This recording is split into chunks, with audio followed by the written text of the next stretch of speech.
November 18, 1942. Henderson Field, Guadalcanal. The morning humidity clung to everything as 16 Lockheed P-38 Lightning fighters of the 339th Fighter Squadron landed on the steel matting of Henderson Field. Hidden Japanese observers on the jungle's edge quickly radioed their reports back to Rabaul with a hint of mocking amusement. These were not the sleek interceptors they expected from America, not the agile dogfighters capable of challenging zero dominance, but bulky twin-engine aircraft with distinctive twin booms that seemed to defy the very principles of aerial combat they had mastered. To eyes trained on the elegant simplicity of the Mitsubishi A6M0, everything about them looked wrong. The Zero had been refined to perfection through subtraction. Every unnecessary gram stripped away, every part minimized, achieving unrivaled maneuverability through purity of design. The Americans, by contrast, had done the opposite, adding engines, adding weight, adding complexity. At Rabaul, Japanese Navy's 11th Air Fleet, headquarters received these reports with satisfaction. To them it confirmed a long-held belief. Americans relied on material excess because they lacked the warrior spirit that made Japanese pilots invincible. What they could not yet know was that this moment would spark the greatest shift in Japanese naval aviation doctrine. Within 5 months, one mission would dismantle every assumption about American capability, not through traditional dogfights, but with a new dimension of warfare the Japanese had never considered: long-range precision interception, which would ultimately claim their most irreplaceable asset, the roots of overconfidence. This underestimation had begun earlier in August 1942, when Japanese intelligence first reported the strange new fighters in the Aleutian Islands. On August 9th, 2 P-38s of the 343rd Fighter Group shot down a pair of Kawanishi 6K flying boats, the first Japanese aircraft destroyed by lightnings. Yet this distant skirmish in the fog-covered Aleutians seemed irrelevant to the main theater of war. By September 1942, Japanese assessments still reflected dangerous overconfidence. The report described the twin-engine design as proof of America's obsession with mechanical complexity over combat efficiency, and predicted such planes would be inferior in all maneuver-based engagements. Commander Minoru Genda, the tactical mastermind of Pearl Harbor, echoed this sentiment. His official evaluation noted, having failed to match our Zero with conventional fighters, the Americans now resort to unconventional designs. Every extra component is another point of failure. The Zero represented the philosophy of maximum result from minimum material. These American machines, in his eyes, were the opposite. First encounters at Guadalcanal. When P-38s began operating from Guadalcanal in November 1942, Japanese pilots noticed the Americans avoided traditional turning fights. They mistook this for fear rather than deliberate tactics. The first combat, on November 18th, saw 339th Squadron pilots escorting Boeing B-17 bombers claim 3 Japanese aircraft destroyed. It was a modest outcome, but it revealed a new pattern. The P-38s, struck from altitude with high speed, passes and refused to engage in turning battles. The first real shock. On December 27, 1942, 12 P-38s of the 39th Fighter Squadron clashed with Japanese forces over Dobadura, New Guinea. The fight was brief but decisive. By holding altitude advantage and avoiding maneuver combat, the P-38s downed several Japanese aircraft while suffering minimal losses. Captured after the war, the Japanese Navy's 4th Air Group War Diary recorded rising concern. December 1942. These twin-engine fighters appear over our bases at heights we struggle to reach. When our fighters climb to meet them, they dive through our formations at incredible speed, fire, and climb away before we can respond effectively. The Zero's legendary maneuverability, which had dominated every foe since China, now seemed powerless against an enemy that refused to turn. The intelligence failure. Even by January 1943, Japanese intelligence still underestimated the aircraft.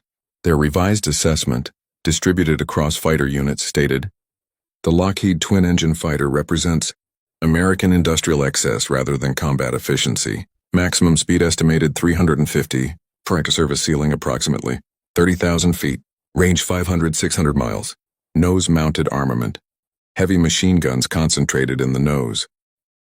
Tactical conclusion. This aircraft's mass and complexity made it vulnerable in conventional close-in fights. Pilots were advised to force short-range engagements, where our fighters held the edge. The reality proved otherwise. The P-38G variants arriving in the Pacific could cruise at 400 Fs in level flight, climb to 40,000 feet, and with external drop tanks, strike targets more than 1,000 miles away. Their concentrated nose fire, comprising 50 caliber machine guns and a 20mm cannon, delivered devastatingly accurate volleys. By January 1943, American pilots had devised tactics to exploit the Lightning's strengths. Major John Mitchell, later the leader of the Yamamoto mission, refined these methods with the 339th Fighter Squadron. The rule was simple: never give up the energy advantage by entering a turning fight with Japanese fighters. The Bismarck Sea revelation, March 24, 1943, should have shattered Japanese complacency. P-38s provided top cover while American and Australian bombers destroyed a convoy, attempting to reinforce, lay 8 transports and 4 destroyers went down. The Lightnings claimed many aerial victories while protecting the bombers. Japanese survivor testimony, collected after the war, described P-38s operating at altitudes that Zero escorts could barely reach. When Japanese fighters finally climbed to engage, they found themselves at an energy deficit that proved fatal. Yet official Japanese reports blamed surprise and numerical inferiority, not the combination of American technology and tactics. That institutional rationalization persisted until it was too late. The fatal miscalculation. April 1, 1943. Operation Igo. Admiral Yamamoto's large-scale air counterstroke from Rabaul was intended to crush U.S. air power in the Solomons and reassert Japanese dominance.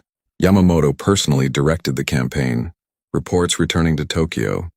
However, wildly overstated success. Claims of dozens of American aircraft destroyed and ships sunk. In fact, American losses were minimal while Japanese aircraft, many shot down by P-38s, suffered heavy casualties.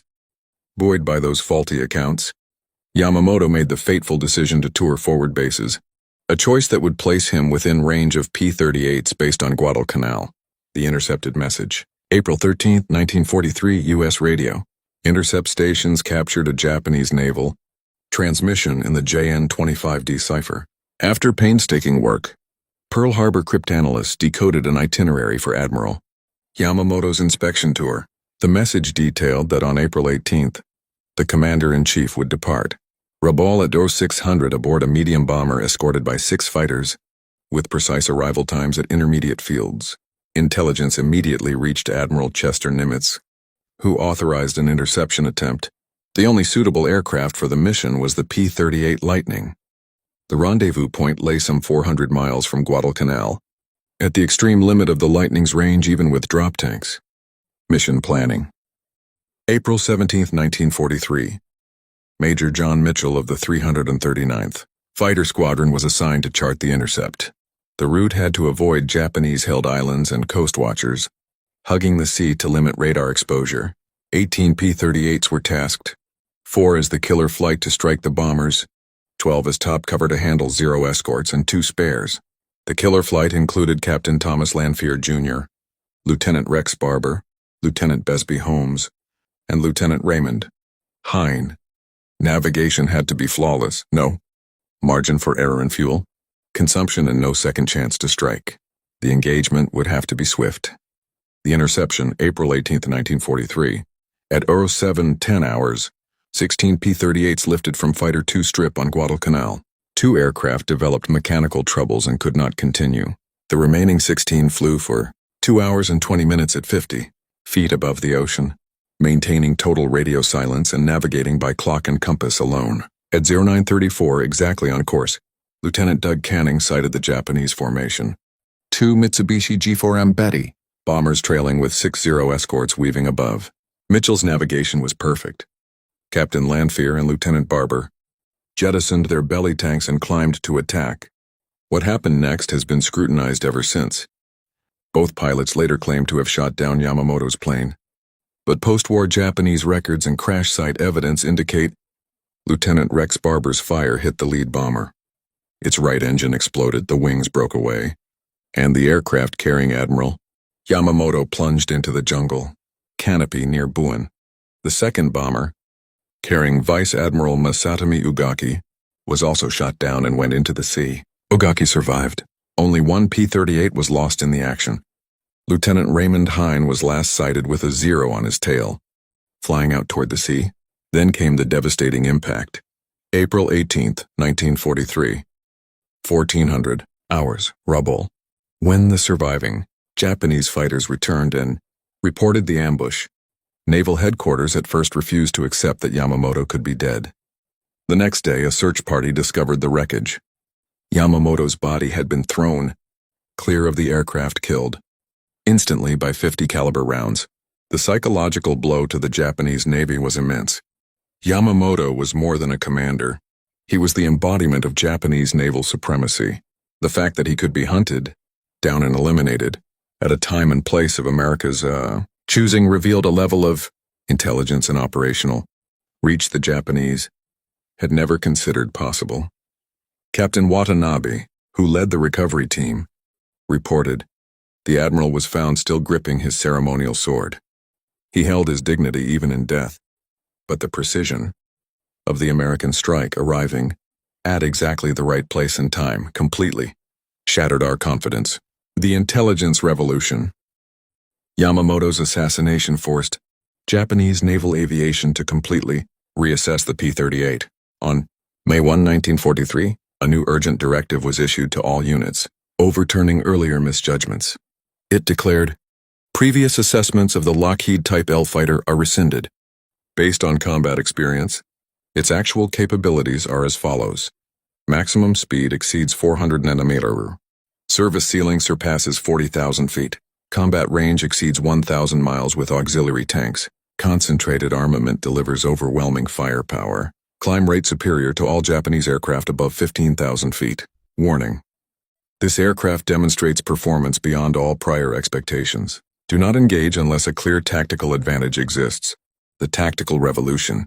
In May 1943, new combat directives marked a fundamental change in Japanese fighter doctrine, all driven by the P-38 threat. Pilots were ordered, do not attempt to match its climb above 20,000 feet. Do not pursue in high-speed dives. Attack only when it is committed to ground strike or bomber escort.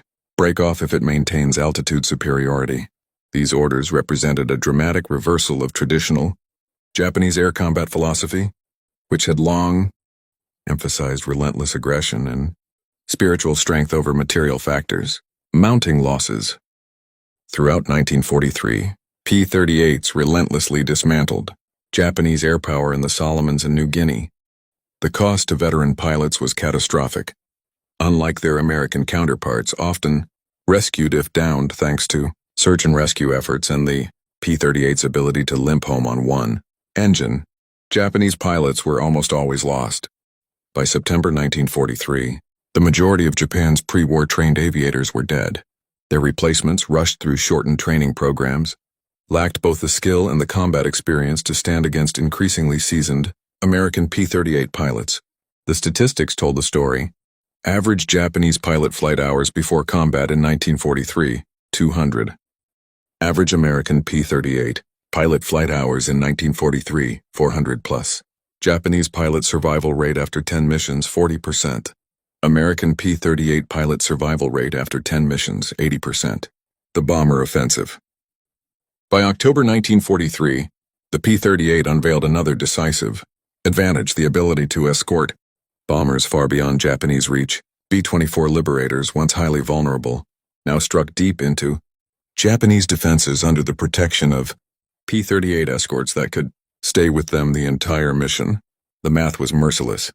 The P-38's escort range exceeded 1,000 miles. The Zero's maximum effective combat radius, even with drop tanks, was 600 miles.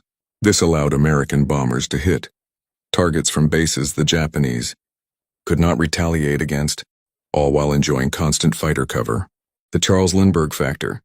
In 1944, Charles Lindbergh arrived in the Pacific as a civilian technical advisor. He taught P-38 pilots advanced cruise control techniques that extended the fighter's range by as much as 30%. He also demonstrated its effectiveness as a fighter bomber, showing how to deliver precision bomb strikes while retaining air superiority performance. These innovations widened the already massive gap between American and Japanese capabilities. The Marianas Turkey Shoot in June 1944. The Battle of the Philippine Sea showcased the full extent of this shift. While F-6F Hellcats bore the heaviest combat load, P-38s operating from land bases provided long-range cover and reconnaissance that coordinated what became infamous as the Great Marianas Turkey Shoot. Once the pride of the world's aviation, Japanese naval airpower was annihilated. The few surviving pilots described American fighters, including P-38s, as everywhere at once, always above, always in greater numbers. The ace race. By 1944, P-38 pilots in the Pacific Theater competed in what they called the ace race. The statistics speak for themselves.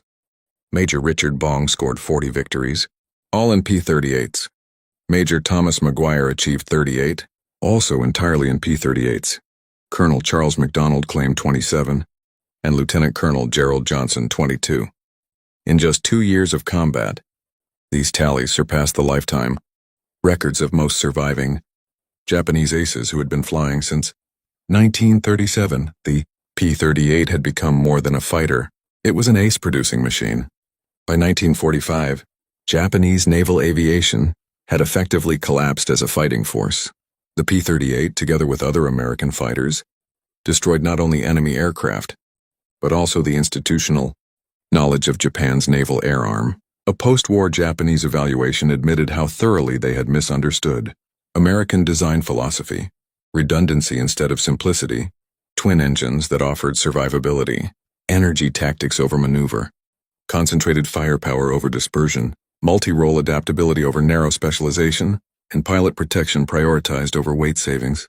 Every feature dismissed as excessive had proven decisive in combat. The final numbers tell the story. P-38s in the Pacific destroyed over 1,800 Japanese aircraft, including Admiral Yamamoto's G4M on April 18, 1943. Production reached 10,037 aircraft total, with peak monthly output exceeding 400 in 1944. Across more than 65,000 sorties, missions ranged from fighter sweeps and bomber escort to ground attack and reconnaissance. Japanese assessments of the Yamamoto strike described its impact as both devastating and irreversible. The loss of their best strategist shattered morale and proved that no leader was beyond America's reach. Industrial realities underscored the futility of resistance. While Japan struggled to produce 300-400 fighters of all types per month, Lockheed alone was turning out over 400 P-38s monthly at its peak. At the same time, America was mass-producing P-51s, P-47s, F-6Fs, and F-4Us. Assembly line methods ensured consistency, quality, and constant improvements. In contrast, Japanese planes, built with inferior materials by conscripted labor, declined in quality as the war dragged on. The pilot training gap proved decisive. By 1944, American trainees logged over 200 hours in basic flight, 100 in advanced, and 50 specifically on the P-38, more than 400 hours total. Before entering combat, Japanese pilots often had only 100-150 hours, sometimes less than 20 on their operational type.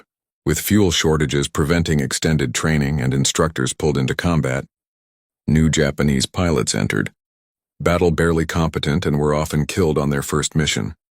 Strategically, the P-38's range transformed the Pacific War. Japanese planning documents from 1944 reveal the effect. All fleet operations had to account for P-38, reconnaissance, and strike reach. Daylight activity within that range meant near-certain destruction, restricting operational flexibility to an intolerable degree.